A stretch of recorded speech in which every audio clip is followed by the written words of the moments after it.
Hi, I'm Dr. Aliabadi. If you struggle with irregular cycles, acne, facial hair, body hair, hair loss, or insulin resistance, you might be dealing with PCOS, or polycystic ovarian syndrome. Having dedicated my life to helping women with PCOS, I understand the challenges in getting an accurate diagnosis and the right care. That's why I created Ovi, a science-backed alternative to prescription medications. Ovi is designed to help you take control of your health with clinically proven, validated ingredients in a simple, once-a-day solution. For too long, women with PCOS have had to choose between lifelong prescriptions or complicated supplement regimens. Ovi offers a better way to help manage your symptoms without the hassle. It's my mission to empower women facing PCOS and other hormonal issues by providing the information and support they need. Reclaim your health once and for all. Go to ovi.com. That's OVII.com and start today. Hello, listeners. Mary Alice here. This episode of SheMD is a personal one. Dr. A and I are in conversation with one of my best friends and chosen family, Amy Griffin, in support of her heart-wrenching memoir, The Tell, which, by the way, is Oprah's book club pick and has been lauded by so many others for its powerful message of healing and resilience. Amy shares how her lifelong fixation with being the perfect daughter, friend, wife, and mother was linked to unimaginable trauma she had unconsciously suppressed, the horrific sexual violation by a trusted teacher that began when she was just 12 years old. In the book, Amy details the effort she put into being the perfect survivor as she put all of her energy and resources towards bringing her abuser to justice in a system that makes it nearly impossible to find meaningful closure. I am so proud of my friend Amy as she continues to confront and heal from her repressed memories. Dr. A and I were both moved to tears as we listened to her story. Which brings me to the content warning. In this episode, we include detailed descriptions and discussions of sexual assault, as well as use of the drug MDMA as a therapeutic tool in recovering memory. This is not a medical practice we endorse without careful consultation with your healthcare provider. If there's any chance this subject matter will be triggering or upsetting, you may wish to skip this episode or engage with it at your own pace. If you are a survivor of sexual assault in need of support, please visit www.thetellbook.com/resources, including the National Sexual Assault Hotline, 1-800-656-HOPE. Thank you for listening to SheMD. We're working hard to bring you episodes that move forward even the most challenging topics. Now here's our talk with author Amy Griffin.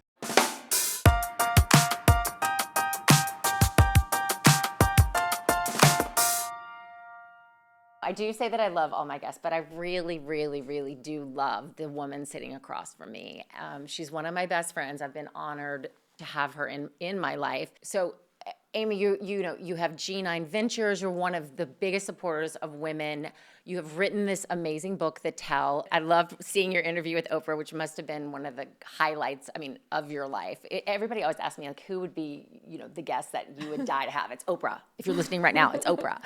And you told me what had happened to you at one point before you were, public about this to the world. And I just remember being shocked, but also being like, because you, since I'd known you, and I'm going to describe you as one of your best friends would describe you. You are this happy, amazing, perfect, which you talk a lot about in the book, woman who gives so much to her friends, her family, her husband. From the outside, again, you were perfect. You were the perfect embodiment of what a woman, entrepreneur, mom should be. The two words that struck me the most as I was reading were boundaries and perfection, and that you were trying to find the perfect ending to this. The book has, been so embraced by so many people. How does it feel right now? Well, I'm so happy to be here with both of you. It's funny. In many ways, I think about this book not as being a trauma story, but as a story about a process that I went through. And I remember like it was yesterday, talking to you on the phone and telling you what had gone on. And I remember how hard it was. It's so full circle to be sitting here right now, because I remember how difficult it was to tell you what had gone on. And now to be sitting here and thinking, oh, well, I put this out for the world.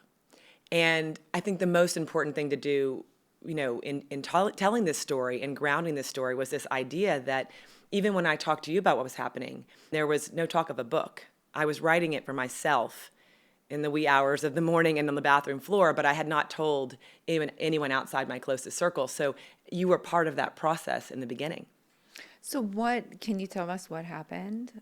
Can you share that a little? Of course. I mean, what happened is I think in the last 5 years really was an unwinding and unraveling of taking apart and dismantling, as Mary Alice says, of a life that in many ways, and as people said to me, and I built it up such that it was a life with walls and castles and what could have looked like a perfect life, but this inner knowing that there was something that I just wasn't addressing. So no matter how great my life was, no matter all the blessings that I had or the family that I'd created, there was something I just was not addressing.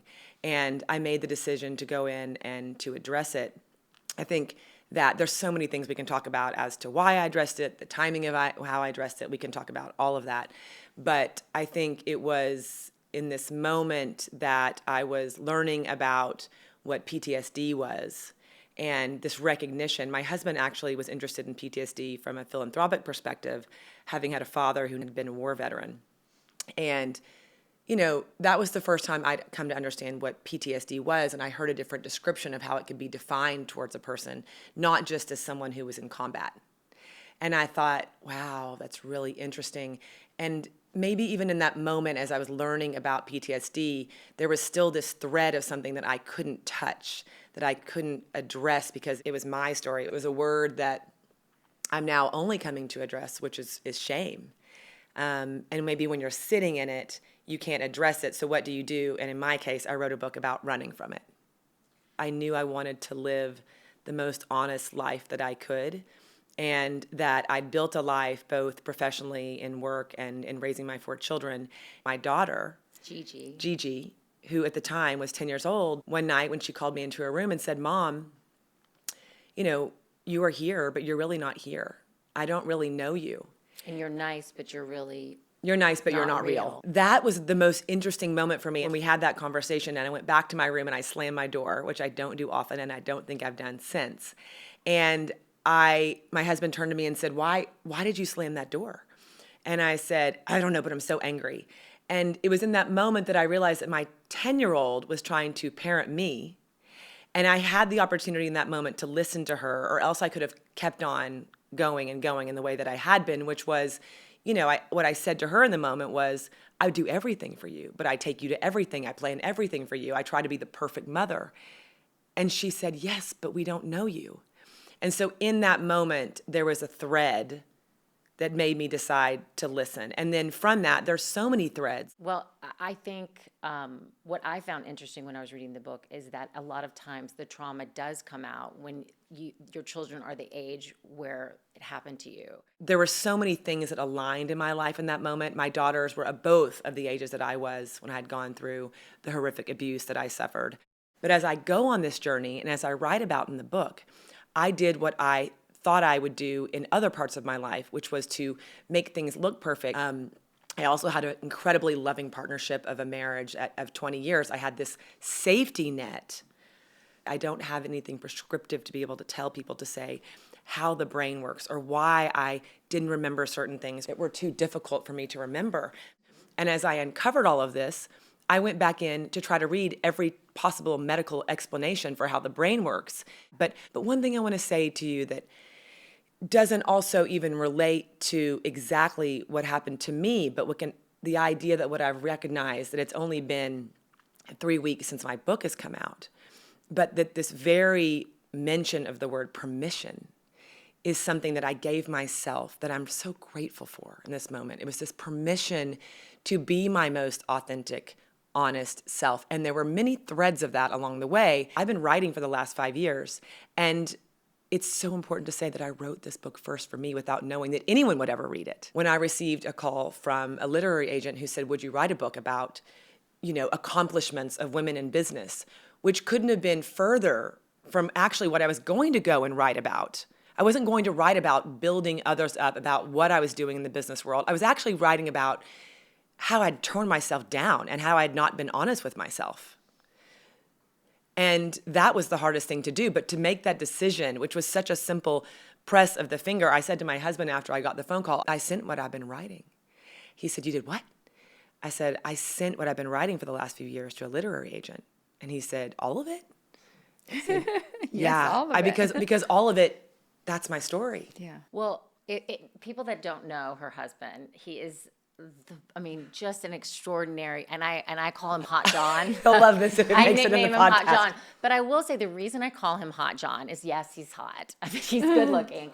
But he has just this light within him. And if you know him, you just want to sit next to him. You want to talk to him. He's just this bigger than life. He reminds me a lot of my dad, actually. I just love that man. But in the book, when you're going through this, you're so close to John, and he finally says, I can't be, you can't put this all on me. I can't.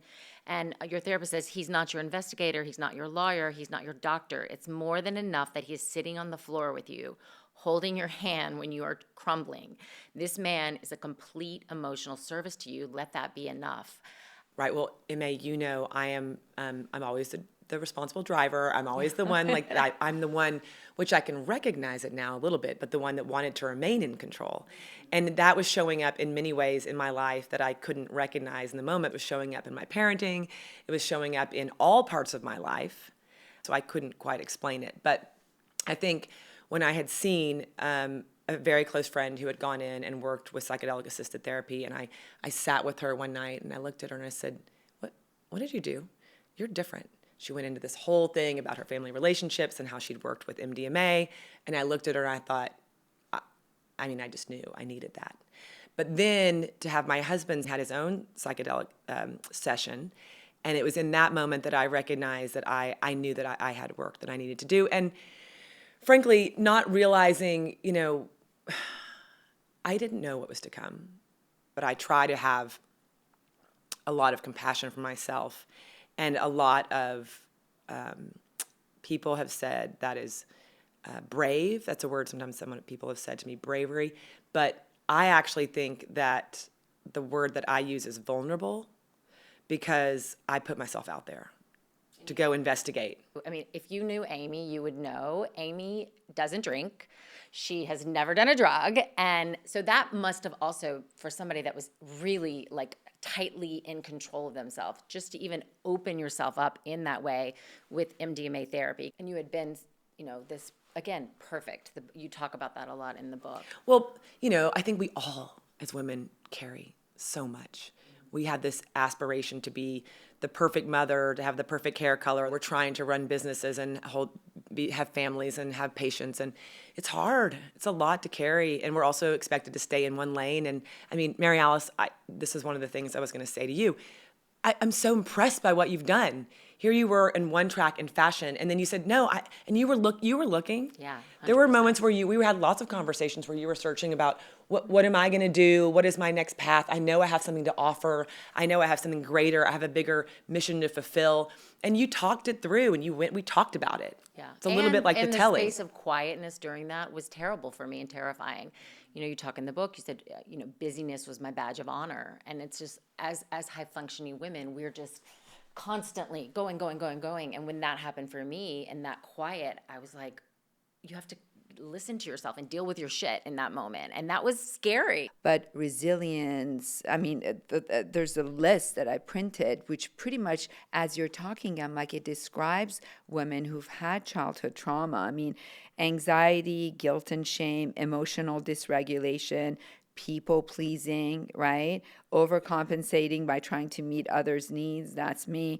Perfectionism. Everything has to be perfect. Self-sabotage, avoiding confrontations, hyper-independence, resilience, fear of abandonment, and, black and white thinking and hypervigilance, right? So actually, women who've had trauma tend to be extremely successful, I feel like, because they only depend on themselves. They can't sit and depend on anyone else. And the fact that you don't drink, I don't drink, because... and I'll have a margarita every now and again, sometimes with Mary Alice. I don't even do that. And when my children ask me, how come, Mommy, you don't drink? I've always told them I don't want to lose control. So all of it makes sense as you start making sense of your past. I think it's so interesting, too, that you talk about your children, because I think that one of the things that you see in the book, which I didn't recognize this really until the book came out and I was starting to see these themes, the response that I got from my children is I recognized that they were parenting me in many ways.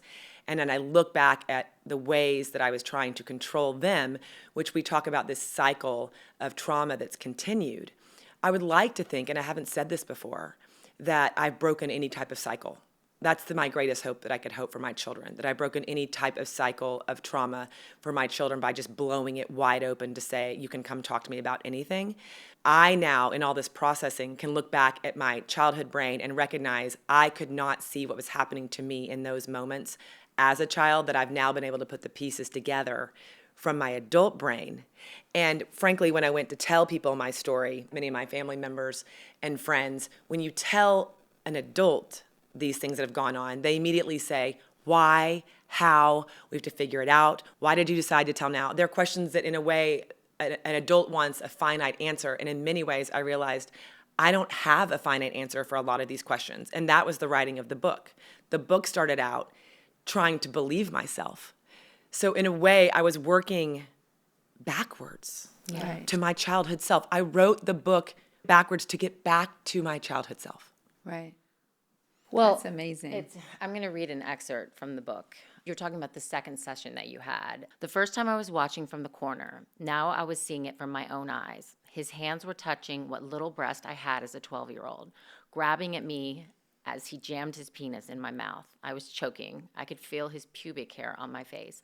I mean, when I read that, I almost vomited. I mean, just thinking of you as this 12-year-old, and I literally, and you also talked in here about the monsters under the bed and how the monsters are not really monsters. They're the child that's waiting for you to come home. So can you talk about what happened in this process? So painful. Well, this is where I divert from the question, because I realize that some things are so hard to talk about that if you read the book, you see that I start with a lot of really beautiful childhood memories, because I had a really beautiful childhood in terms of my parents and my family life. And there was a dichotomy of things in my life. And so I think that in order to be able to talk about, it's hard to hear that line, Mary Alice. It's hard to say it. I mean, it's hard for me to actually say it. But I think a lot of young girls and young boys listening, hopefully, to this podcast will, 1 in 3. I mean, when I read that in your book, that also just made me want to throw up. 1 in 3. And I saw someone sent me something yesterday, which was wildly powerful. It was at a college, and there were something like 500 students in the audience. And they said, if you know someone who's been sexually assaulted in any way, stand up. And I think you heard the seats fold up and everyone stand. And then they said, and if this has been reported, please stay standing if it's been reported. And everyone sat down. Eating disorders are serious medical conditions, and they're much more common than you think. Equip is a virtual, evidence-based eating disorder treatment program that helps you or your loved ones heal your relationship with food. Each person has access to a dedicated care team that can include a therapist, a dietitian, a meal provider, and peer and family mentors to help you achieve lasting recovery. Equip is covered by insurance, treats people of all ages, and has no wait list. Their approach is designed to make treatment more accessible and tailored to individual needs. Equip emphasizes the role of family in recovery, providing education and support to help loved ones understand and assist in the healing process. Their platform allows for regular check-ins as needed. Anxiety around meal times, feeling out of control around food, or extreme picky eating could all be signs of an eating disorder. We talk a lot on SheMD about how food can impact your physical health, but your relationship to food and your body can also have a huge impact on your mental health. My friends and I talk a lot about how when we were growing up, so many of our friends and family members had eating disorders, and no one talked about it. We all felt ashamed, and a lot of people didn't get the help that they need. I'm so thankful that that's no longer the case. If you think you or a loved one could be struggling with an eating disorder, Equip can help you achieve lasting recovery. Visit equip.health/SheMD to learn more. That's equip.health/SheMD. I have 5 kids, so sometimes I am last when it comes to self-care. My schedule is nonstop. Early mornings, late nights, and somehow I still need to take care of myself. But let's be real. When you're juggling everything, prioritizing health can feel impossible. That's why I love Symbiotica. Their products make it so easy to stay on top of your health, even when your days are packed. I am obsessed with their liposomal vitamin C. It supports immunity and collagen production, and the citrus vanilla flavor is so good. No powders, no scoops, just one little packet a day, and you're done. What I love most is how I feel when I take it consistently. One of the reasons I take it is for skin support. I've always believed that real skincare starts from the inside. And since I've added their liposomal vitamin C into my routine, my skin feels smoother and looks more glowy, even on the days I'm not sleeping great or drinking enough water. Symbiotica is known for their quality, and you can feel the difference. It's easy, portable, and actually enjoyable to take. It's become something I genuinely look forward to. If you want to try it for yourself, go to symbiotica.com/SheMD for 20% off your order and free shipping. That's symbiotica.com/SheMD for 20% off plus free shipping. When I think back to summers with my kids when they were little, what I remember most aren't the big vacations, it's the small, curious moments. Building volcanoes, playing Legos. Legos. All my boys wanted to do was play Legos. And I was a fashion mom, so that was a little hard for me. Now that my kids are older, I find myself wishing that I'd had something like KiwiCo's Summer Adventure Series back then. Kiwi delivers 6 hands-on project kits over 6 weeks, each one designed to spark creativity and learning. Whether it's building a working archery set or exploring space, these projects turn summer into a season of discovery without the need for screens or complicated prep. It's perfect for those younger years when keeping kids engaged or learning can feel like a full-time job. KiwiCo really does the legwork for you. And the best part is, it's actually fun.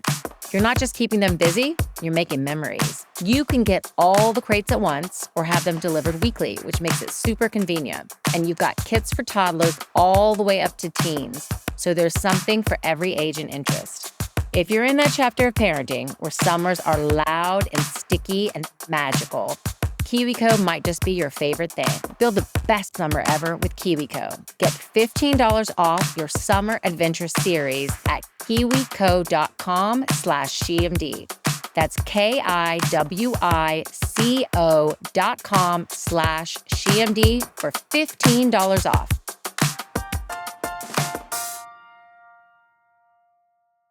I would like to believe we are programmed to find joy, to build, to create, to live in this human experience in the brightest light we can possible. And so I have to believe that as this was all happening to me, that I then just said, you know what? This is how I'm going to choose to show up, and I'm just going to go excel. I'm just going to go make sure that I'm going to build a life so big that in some ways I can get lost in it, right? And so that's what I did. But eventually, and I talk about this also in the book, that there was a point when I trained for this race and I was like slogging through the night, running, biking, swimming. And when I finished the race, I put my hands on my legs and and everyone said, "Congratulations, you did it. This is the greatest like physical feat one could put their body through." And I remember thinking, yes, but that didn't do it. Like I still couldn't get rid of it. I still couldn't be honest. So there was like these little flickers of knowing. But, I think back to the line you read, because you can tell I'm already trying to get away from it. I think that as I was writing the book, one of the most important parts of the book is that I put everything in there. So there were at times people who said to me, no one's going to want to read a book about trauma. It's too hard for people. And it's sort of one of the last things that isn't discussed or talked about. And I chose just to leave every single thing in. And this is where I credit my editors that helped me, where I would say, I want to take that out. And they would say, you can. Absolutely, you can take that part out. That line that you just read, I wanted to take out. But if you take it out, then you're not honest. You're not really telling the full story. And so in this book, I tell the full story. But as you see, and as we're talking about now, and how I'm here on this couch, I go through this process. I say those parts which are so difficult to say, as I said to you on the phone, Mary Alice, 5 years ago, and then I started the process of the telling. And every time I went and I told someone in my life, which is also a process to make sure that that person on the other end of the receiving can handle it. Including your children. Including my children, in the preparation of how you go and do that. It was a lot. So walk us through your journey, your medicine journey. So I made the decision that I was going to work with a psychedelic-assisted therapist, and but I was much more concerned with the idea of what would the medicine do. As someone who, as we talked about, didn't like to be out of control, I had no idea what it was going to do. I just knew that it was something that could hopefully help me, and it was of the understanding that it would help me find compassion for myself. Little did I know. I mean, it was breaking you. It was a day of compassion I can't even describe. But I went in, I said to the therapist that day, I know I need to confront some things that have gone on between this age and this age. And she said she already could feel and knew, and we were very close. I could feel how connected I was, I felt safe with her too. That was another part of the process, that making this decision, it wasn't just a rash decision to go take a drug, and I know it's not available to everyone, and I know it's something that's new and people are talking about. But this was not a rash decision that I made. It was an 8-hour experience where I put on the eye shades, I took the pill, the practitioner put on this flamenco music, which I say I never want to hear ever again in my entire life. Totally. I said, but how long does it take for the medicine to begin? And she said, oh, Amy, settle in, it'll take you 30 or 45 minutes. And I said, well, and this is the real catalyst for me, is that within 5 minutes, I said, I'm going to tell you everything. So again, when I go back to that idea of permission, I had given myself permission to take the pill and to have a day for myself. And for me, I can only say from my personal experience, it was a day that was the darkest memories to have to relive, the hardest thing I've ever done in my life. But at the same time, it was also the most compassion, the kindest I've ever been, the way that I'd like to think that I treat my best friends in my life. When I think of them every day, what can I do for their birthday? Or what can I do to make my best friends happy in this world? I did that for myself for the first time. As you guys know, MDMA, unfortunately, is not approved in this country. I'm sure you know this. We have many, many studies of its effect. It almost got FDA approval last August for treatment of PTSD, but unfortunately they didn't approve it, which was a sad day for anyone with PTSD. I think they've had, if I'm not mistaken, at least 8 large clinical trials on MDMA. And one thing it does, it helps patient access and process difficult memories and emotions by reducing fear and enhancing trust and emotional openness in a therapeutic setting. And that basically summarizes everything you just talked to us about. You know, right now you can do MDMA as part of a research study, but we've seen so many good results. I mean, patients come to me and they talk about these journeys, whether they do it in this country, in other countries, and it's really life-changing. And I think the day that it gets approved for therapists to be able to use it for patients, it'll be a game changer. You know, I think 35% of women don't remember their trauma, complete amnesia, especially when it happens under the age of 5. So they have absolutely no recollection of it. And these are women who are amazing women. They're successful, they're resilient. But however, most of their life, they're running from something and they're not exactly sure what they're running from. And it gets to a point that women get exhausted, right? I think in your 40s and 50s, you've already had your children and there's still something missing. And that's why people get desperate and start using these medicines, whether it's MDMA or psilocybin or, ketamine has approval. But I feel like with MDMA and psilocybin, it's more visual than abstract. Compared to ketamine. I think everyone was looking forward last August to have these medications be approved, and they didn't. I knew about your childhood because we're both Southern, and you grow up as a Southern girl, and you're told that, men are predators, that you are, that sex is bad. I mean, it's literally this kind of shame around sex, and that terrible thing happened to you, and the fact that perfectionism and that thing that we're taught as young girls, which is, protect your sexuality at all costs, that you protect it because men are coming for you. Right? I think it's also, I felt like it was a Southern twist. Like I felt the Southern pressure of the culture at the time, maybe in the 80s growing up and 90s growing up in Texas. But that was one thing I talk a lot about in the book. I don't know if you remember the scene where I talk about meeting this young woman who came and was asking me about getting job advice. And she kept saying, yes, ma'am, yes, ma'am, yes, ma'am. And I was so triggered by it. Which is such an innocuous thing. It's how we speak in the South, and something that I'm proud to come from the South. I think I've never embraced my Southern roots more than I have in these last 3 weeks. And I'm so proud to say that, Mary Alice, right now, you being Southern as well, because I did not know how my words would be received coming from the South. And if anyone would relate to the feelings that I had in talking about, forget the awful things that happened to me, but just the culture of what's been set up of an expectation for women in the South. Sure. I'm like, you're my Southern sister. Same thing. Close your legs. Don't talk about sex from a very young age. They tell you to avoid it. You're not to have sex before marriage. And it just gets so complicated. For sure. I mean, I hope that I empower both my daughters and my sons that, anything that happens with your body is your decision, and it's about pleasure and connection, and you make that choice. Because if we're going to talk about what is real change, what does happen with change, it's this idea that if you consent and you're part of a relationship, that's like the whole idea of what we're talking about in the book too. There's so many threads of that, right? Yeah. The consent of me telling you what happened, and have real consensual conversations between people about their relationships or how they use their bodies, or to tell women that they get to make the decision in every possible way what they want to do with their body. I mean, permission to take care of yourself, right? Yeah. That's like permission to have boundaries, permission to not have to be there for everyone at all times.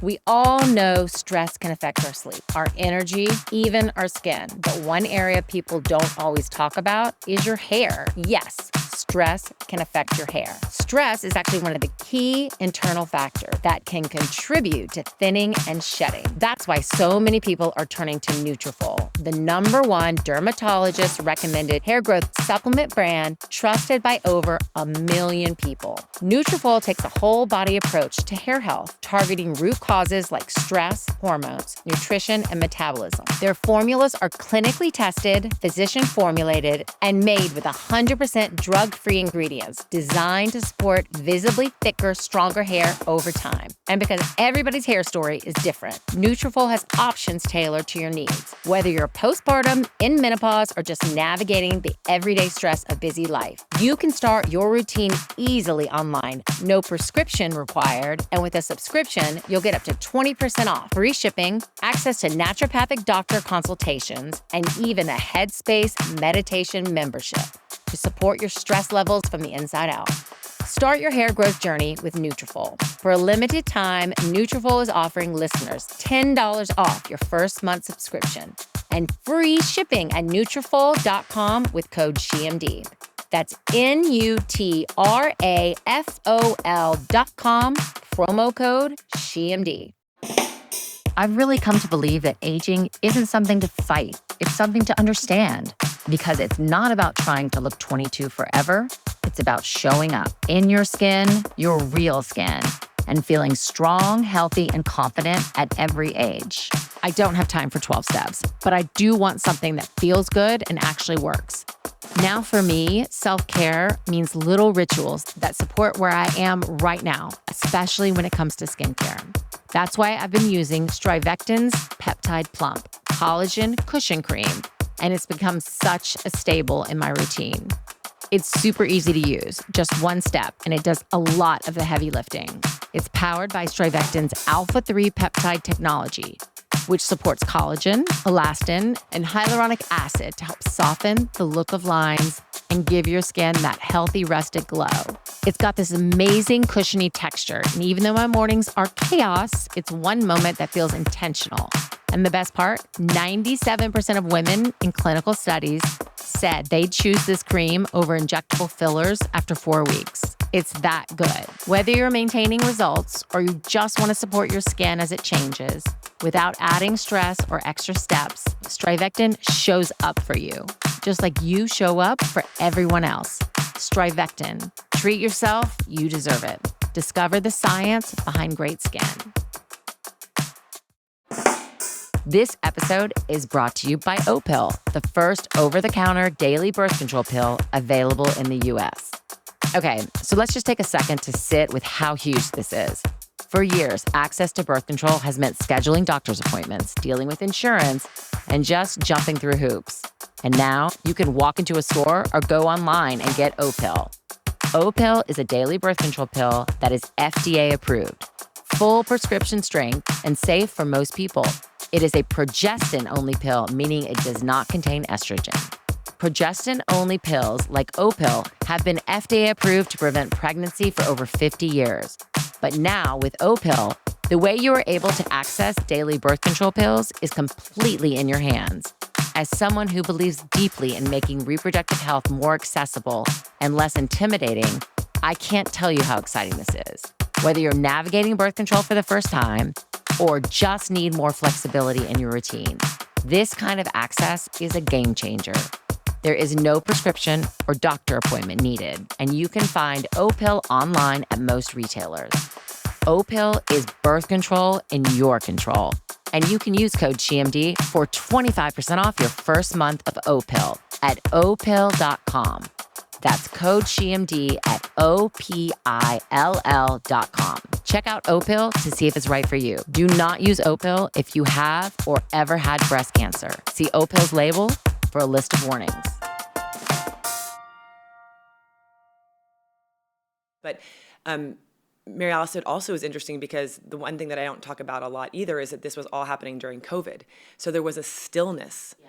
There was a quiet. I was working from home on Zoom, but there was this first time in my life that I really couldn't run anywhere. I had to sit with myself, and that's what I talk about a lot, was really, really hard to do, to sit with myself, right, in that time period.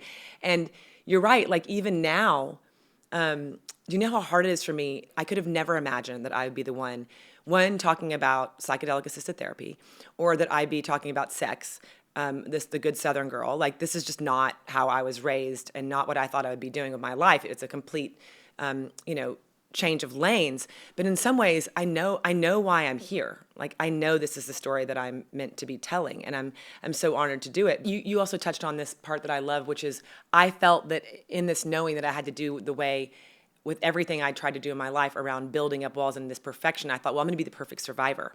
So I'm going to go get this person. I'm going to tie it up with a bow. And I end up, as I'm writing, I'm living in this criminal investigation. It becomes a thriller it's my own thriller that I didn't realize I was living in. But I think it's also so important to tell everyone, there were days I was on the bathroom floor writing this, feeling the weight of all of this. I oftentimes didn't sit in a chair because I wanted to remind myself how hard this was. I was sleeping in the closet floor.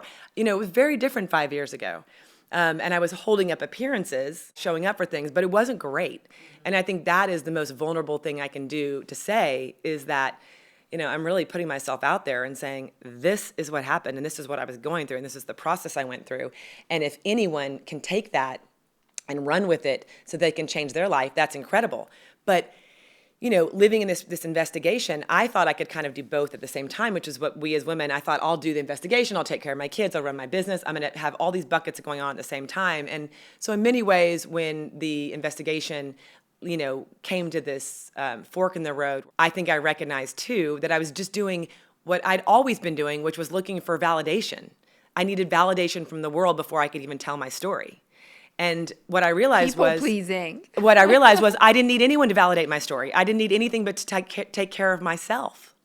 And I think the other sort of sad part about this, and I think this is so real to people that have had this kind of trauma, is that lots of people don't believe you. There's all those parts, Mary Alice, like of those little moments of being believed where I tried to turn around and shut the door and say, I'm not believed, I'm not worthy of being believed. And every time that door started to close again, I would write about it, and then I would have to investigate it, and then I'd say, no, I believe myself, enough such that the book changed from what I wanted to call it, I wanted to say, Believe Me. That was the first title of the book that I put up in the manuscript. Then it became very clear to me 3/4 of the way in, and you see that in the book when I go back into the school, and I go back to the town, I go back to places, and this is so small, and I don't know if you picked up on it, but there's a moment where I say, if I go in this room in the school and the window it's not the exact size, there's not a hole in the door in the classroom, then I made it all up. Like I looked for trap doors to close so that I wouldn't believe myself, because this is so difficult to believe that something like this could go on in this world. I said from the very beginning, and I say it now, the woman, Chanel Miller, who's so amazing, who wrote Know My Name, has become a friend. And I called her before the book came out, so Chanel, what am I going to do? Because I'm not interested in being the sad person. I've never been a sad person to begin with. How am I supposed to show up and let people be sad about my story? I want to show up as myself in joy. And she said, Amy, remember, you get to determine how you show up. You get to determine how you tell this story. And I have never turned around since she said that. I've decided to share the story with joy and move forward. What is something that you learned about yourself from writing this book that you just never thought would be a piece of you? I learned everything about myself. I don't know that maybe in another lifetime that I would have had the same opportunity to be this vulnerable. And the thing that I'd say is most powerful in all of this is that vulnerability, I see it like a math equation. Vulnerability equals power. Like I just see it all the time in my head. And I can think that I will use that hopefully for the rest of my life, that as I walk into any business meeting, in any relationship that I have, when you are truthful and honest about your reality, then it just levels the playing field. And what would one thing, as anyone reading this book, that you want them to take away from this? Well, I think the greatest part about this is that I can't tell you what to take away from this book. I've never said this before. I'm giving it to you. I love it. But Cassandra Thurswell, who started a company called Kitsch. I love Cassandra. Is fantastic. And what I want people to know is that there were so many people, if I look at the threads of my relationships, you being one of them, the book is about my relationships. It's about all the people. If you look in the back of the book, the acknowledgments are not named by people, but I describe people and how they showed up for me when I went through this process of the telling, and how they've shown up for all of my life. And Cassandra, this summer, drew a diagram for me of people in stick figures sitting in chairs, and then me sitting, I think, up at the front talking about, and I think she did a little blurb, and it said, the tell. And it was just a diagram. It was all scrunched up on a piece of paper that she sent me, and I just sobbed when I got the piece of paper. And I said, Cassandra, I'm going to hold this piece of paper for the next 6 months because I don't know if I can do this. And she said, oh, no, this is what's going to happen. There's going to be people sitting in these chairs listening to you tell the story.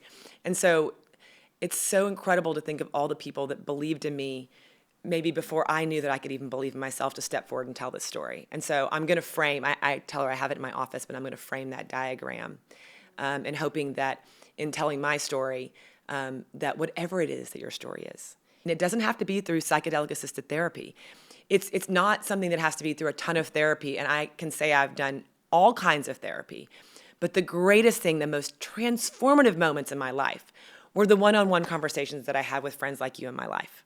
You know, one thing I've learned over the years from my patients is when you have history of trauma, one of the ways to deal with it is you have to see the darkest of dark to be able to come into light. And because we are so scared to face that trauma, we either forget about it, we push it deep, deep into our psyche, we close that chapter and we never want to deal with it. Then we end up dealing with the consequences of that trauma. But where in reality, if you actually push yourself to go deep into that darkness, from that darkness, there's only one way out, and it's the light. And a lot of these psychedelic medications do that for patients. They ask you to look for light, and you can pull yourself out. And well, that's my favorite line in the book. I wrote this line that said, in order to feel the joy, you have to wallow in the pain. Like, you have to wallow in the pain, in the darkest pain. That has maybe been the thread of this entire book. Yeah. To be able to feel the darkest, deepest pain allows you to feel the highest joys. And that's what makes up a life. Right. And you dealt with the darkness. And from that point on, it's only light. And I think you're in the light. I'm so happy Isn't for she you. just light and love? I'm so happy for you. I'm going to close with one line that I just thought was just incredible. It says, there must be those among who we can sit down and weep and still be counted as warriors. Well, I just want to say you are a warrior, and you are going to really, really change the lives of so many people. Please, please, please read The Tell. Read the book. It is one of the most extraordinary books I've ever read, and I know you and love you, but everybody run, don't walk, go out and pick up this book. Oprah says so too, not just me. Amy, I love you so much. I'm so proud of you. Thank you for being here today. This is You're incredible. And your children are lucky to have you as their mom. Please tell them that. Please say it loud and proud. I'll show them this podcast. I just want to say, Mary Alice, thank you. You're the first person that's pulled out that line. And that's, an Adrienne Rich quote that I used in the book. But I think the thing that's most, it's come together from all of this is that I didn't just pull that quote and find the quote to describe the book. Someone actually gave me that quote in the midst of me being in the deepest, darkest moments of my life, and then without recognizing that I was going to write a book. And so it was obvious that was going to be the quote that I used to talk about how, putting this book together. Isn't that amazing? It's amazing. I love you. Thank you. Thank you for having me.